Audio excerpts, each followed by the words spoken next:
1, 2, 3, 4, 5, and I'm working on number 6. These are all the characters I'm drawing currently for this story that I'm creating. And today in this video, I want to show you my process for actually creating all these characters and teach you how to do the same. So let's get into it. The most important thing I do every day to get better at drawing characters is figure drawing and gesture drawing. At time intervals of 30 seconds, 60 seconds, 2 minutes, and 5 minutes, draw images of the human figure you find online. This is what I used to do when I first started drawing, and it really helped me understand how to construct the human body at a basic and simple level. Figure drawing is when you focus on the actual anatomical correct position of the human body that you're drawing, while gesture drawing is less about the anatomical accuracy and more focused on the energy of the pose that you draw. I prefer to do gesture drawing so that I can build my visual library and be able to draw any kind of pose from imagination without reference. The progress I've made is dope. It's awesome because where I started and where I'm at now, I can see all the improvement from just doing this daily routine every day, making sure I just get that practice in. It's important to do timed repetitive practice so that you can build your confidence and help you understand the basic structure of the human body. Doing this exercise forces you to simplify the human body and draw it as quickly as possible. It's going to be a struggle at first when you first start doing it, but I believe in you. You got it.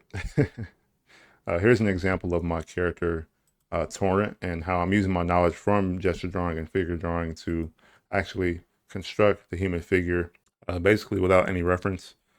I still got a lot of work to do, but it looks pretty good, right? Doing this exercise forces you to simplify the human body and draw it as quickly as possible because nobody's got time to sit here and try and draw a pose for 2 hours and struggle. So I'm at a point where I can just draw any pose from imagination, basically. Still got work to do, but the key is just to do consistent, repetitive practice. And this exercise will also help you draw the human figure at various angles without having to learn detailed anatomy. Especially when I first started drawing, I was not trying to draw like the specific muscles in the body and figure out what the bone structure looked like. I do that kind of stuff now, but when I first started drawing, I just stuck to these figure drawing and gesture drawings because that was the fastest and quickest way for me to understand how the human body works without having to learn the detailed anatomy of the figure. So I only just recently started studying anatomy and like the specific muscles and bone structure of the human body. And so, like I said, you don't need it if you're just starting to draw characters.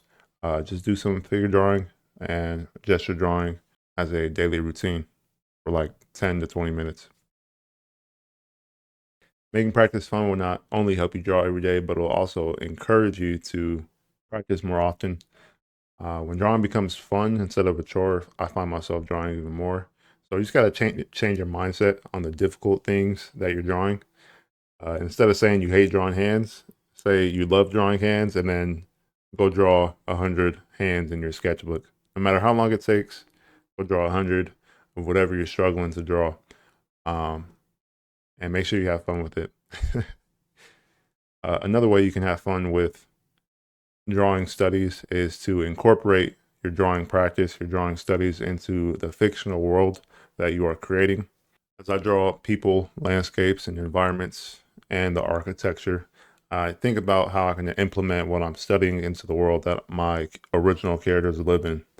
I'm not just studying just to study, I'm studying to implement what I've learned into my artwork.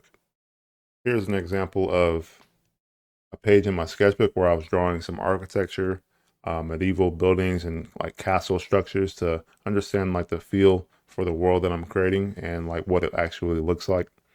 And so that's a perfect example of studying to incorporate and implement what you learn in the study into your own artwork. We are not writing a novel, just a few sentences that explain what kind of person your character is. So here are some questions you can ask yourself to create a simple story for your character. What kind of setting do they live in? Medieval, urban, sci-fi, modern day, tropical. Are they male or female? How old are they? What do they like or dislike? What's their occupation? And what is their goal in life or dream in life? These are some good starting points for your character. If you want to go deeper, you can. But to start, these questions are fine.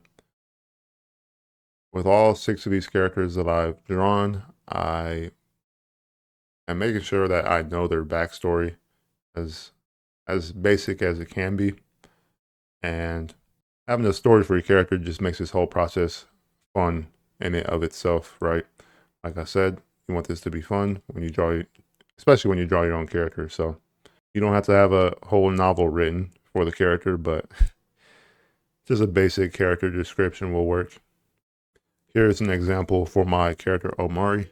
Omari is the main character from my novel Omari of Starfall. He is a 18-year-old bounty hunter with the power to control fire. He likes getting under people's skin, and he dreams of becoming the strongest bounty hunter in his guild. So when you're ready to actually start drawing the character and what they look like, I actually don't start with the character's outfit or the costume, mainly because costume design is the hardest for me. I like to start with the human face. It's the most fun part of the character to draw. So I like to start with the human face when I design a character.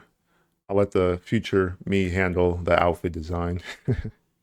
From the start, I knew I wanted Omari to have darker skin with a natural afro look. I'm inspired by medieval fantasy, like entertainment, like Legend of Zelda.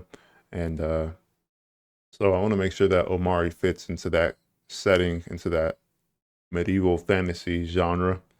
And at the same time, create a character that's influenced by Black culture. Omari has went through a lot of changes within the years from when I first drew him in my sketchbooks, like 5 years ago to now.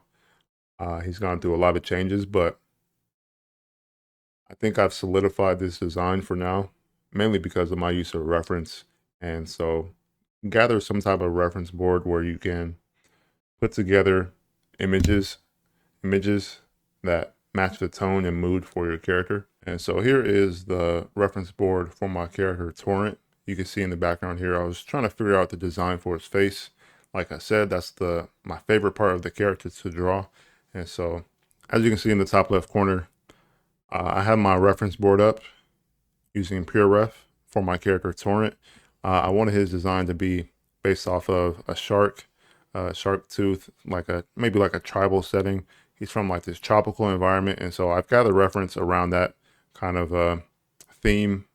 And like I said, you just want to gather reference based on the persona of your character and reference that matches the setting that they live in. One thing to keep in mind is just to ask yourself, what kind of character do you want to draw? And just constantly be thinking about this character's story, their backstory, and why they're doing what they're doing. And lastly, just make sure you have fun with this whole process and use your imagination. At the end of the day, you have your own style and way of communicating ideas. So just draw what you think looks cool. Don't worry too much about this process. Just have fun with it. And I suggest, like, when you're actually drawing your character, try not to settle on the first design that you think of. The more exploration sketches that you do, the better and better you can make the character. So don't settle. Just use your imagination, have fun with it. And with each of the 6 characters that I've drawn, I just try my best to make them look cool and feel epic.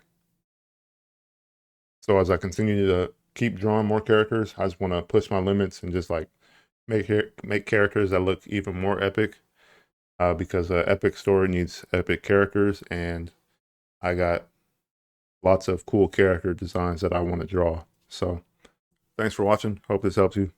If you want to try the brushes that I use in my videos and for my artwork, you can download them in the link in the description. Thanks for watching. Peace out and have a good one.